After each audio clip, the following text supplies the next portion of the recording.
Pertanyaan pertama, Bang, apakah kalau sensasi medisnya ataupun sensasi fisiknya sudah hilang, apakah kecemasannya juga akan hilang? Ya, belum tentu juga teman-teman ya. Untuk orang yang terkena gangguan aslam, GERD, anxiety, psikosomatik itu kan ada dua gangguan teman-teman ya. Terkena dua gangguan. Yang pertama sensasi dari fisiknya, itu medisnya teman-teman ya. Dari medis itu dari fisiknya, fisik kita itu ya.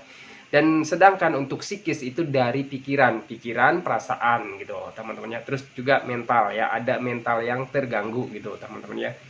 Nah, jadi belum tentu ketika kalian medisnya sudah sembuh, misalkan kalian itu sudah tidak merasakan lagi yang namanya sensasi-sensasi fisik ataupun medisnya ya.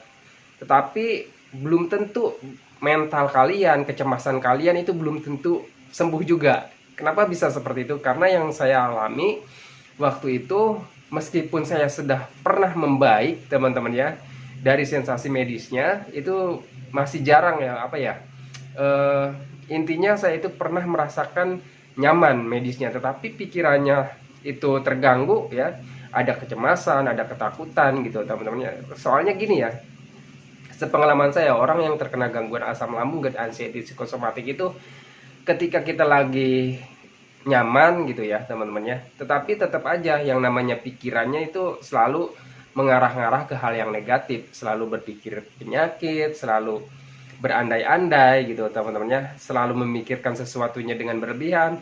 Dan menurut saya psikosomatik itu bisa mempengaruhi ke asam lambung teman-temannya. Apa yang kita pikirkan dengan berlebihan terus menerus gitu teman-temannya, dan itu akan menimbulkan sensasi di fisik kita gitu teman-temannya. Contohnya untuk psikosomatik ini, ketika kita nyaman ya teman-temannya, kita mau makan sesuatu misalkan ya, itu sebelum makan itu kita pikirkan dengan berlebihan teman-teman ya. Dan meskipun makanan itu cuma masuk di mulut teman-temannya, masuk di mulut belum ditelan, nah itu belum, itu sudah ada sensasinya teman-temannya.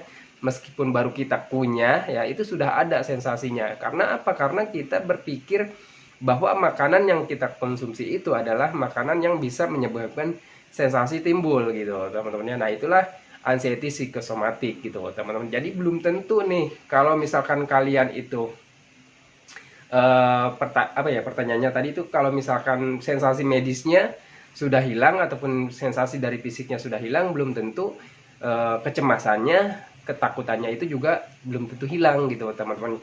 Karena medis dengan sensasi psikisnya itu berhubungan teman-teman, itu seperti lingkaran. Kalau misalkan kita tidak putus lingkaran itu ya, tetap teman-temannya, meskipun kita sudah nyaman medisnya, misalkan medisnya itu membaik ya, tetap kalau misalkan anxiety-nya belum kita tangani ya, apa ya, akan mempengaruhi sensasi medis kembali gitu teman. Karena untuk orang yang terkena gangguan asam lambung, GERD, anxiety, psikosomatik itu sensitif sekali pikirannya teman-temannya, selalu mengarah-ngarah ke hal yang bahaya. Karena kita itu pikirannya udah terlatih teman-temannya, dari awal terkena gangguan aslam itu terlatih berpikir selalu, berpikirnya selalu ke hal-hal negatif, penyakit yang berbahaya gitu ya, penyakit berat lah gitu. Itu teman-temannya. Jadi pengalaman saya seperti itu.